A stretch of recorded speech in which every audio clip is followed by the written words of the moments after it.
So we begin this hour in the country's capital. Deputy Police Commissioner Shadrack Sibiya back in court to challenge his suspension. He's hoping a full bench of the Pretoria High Court will reverse a decision by National Police Commissioner, that's Fannie Masemola, to keep him at home pending an investigation into his conduct. Masemola suspended Sibiya back in July for the alleged unlawful disbandment of the KZN political killings task team. Watching that story for us is SABC News reporter Natasha Phiri, who joins us now live. And Natasha, this is a second attempt to get this case finally underway. The last time we were there, we heard Shadrack Sibiya saying he's hoping a full bench will hear the matter.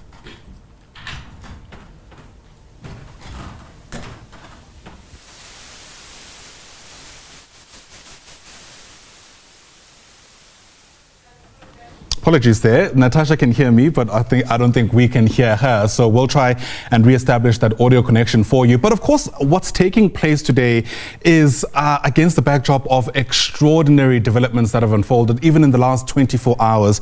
So much has been said about those 121 police dockets that are now, we're told, back in KwaZulu-Natal in the wake of that bombshell media briefing by Nhlanhla Mkhwanazi. Let's touch base once again with Natasha Phiri, who's standing outside the High Court in Pretoria. And Natasha, the detail here is important, which is why we should hear every word that you're mentioning. Give us the context under which we're back at that courtroom today. Definitely, and I hope you can hear me this time around, because 3 times a charm. Just earlier on, I heard you mention the issue of the 121, dockets that were actually taken to the KZN political killings task team. Now, the latest developments in that is that last night we saw that statement by the security or by the police minister, I beg your pardon, which confirmed that a meeting actually took place on Monday between National Police Commissioner Fannie Masemola and the acting police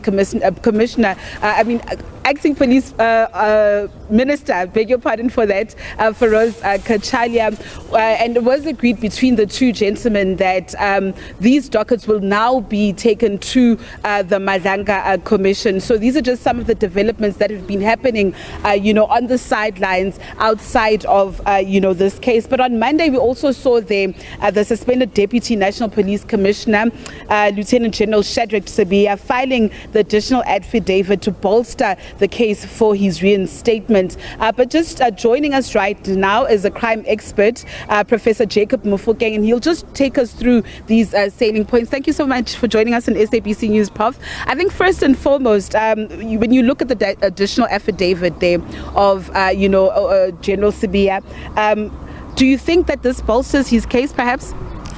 Well, he's been maintaining that General Masemola, alluded to the fact that he erred in terms of suspending him. So probably this additional information that has been provided then to us, then, General Sibiya is of the view that he might have, a case where he will be reinstated back at work. Yeah. And I just also want us to look at, some of the legal questions that have, or that might arise that have came up. Under the circumstances, can the rights of General Sibiya outweigh the rights of civilians in light of these serious allegations that actually threaten national security if they are left untested?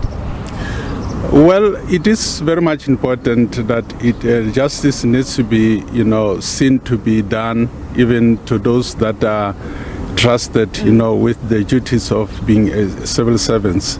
So for General Sibiya then to be able to demand that he needs to be back at work when actually his boss is of the view that, there is a prima facie case for him to be at home. So it has to be then tested, in a court of law to say that whether the procedural justice and processes and due process on the side of General Masemola has been done. But it is about the trust. We have been, confronted with the challenges of corruption within the SABC, political interference.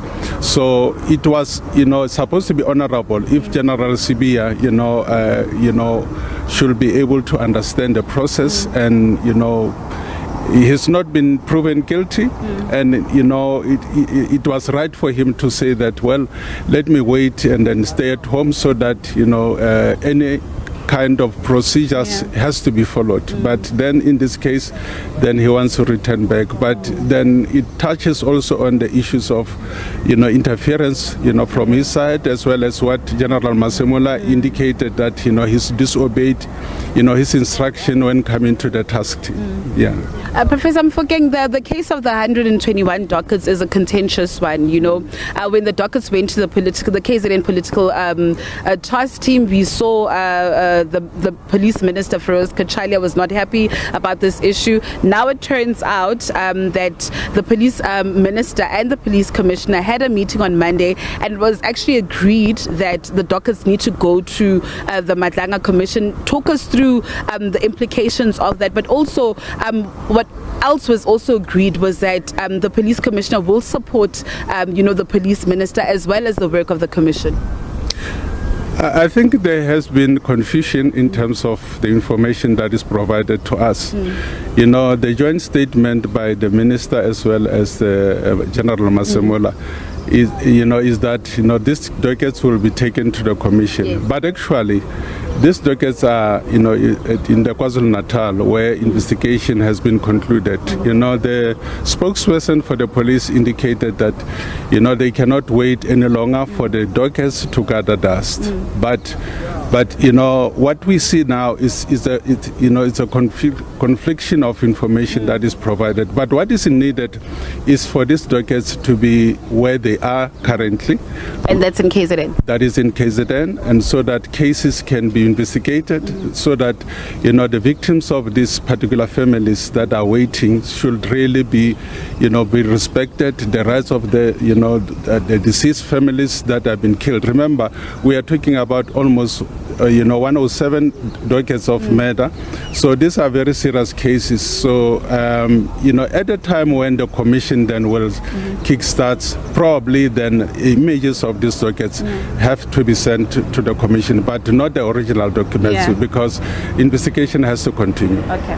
Thank you so much for your time. Of course, Ayanda, that was Professor Jacob Mofokeng, just also unpacking very crucial elements pertaining to this case, but also what's actually happening on the sidelines of that case, and of course that being those 121 dockets now being taken from KZN and being moved to the Madlanga Commission. Of course, court proceedings will be starting at 10 a.m. here behind me, and we will be giving you the latest updates in regards to this issue. Back to you in studio.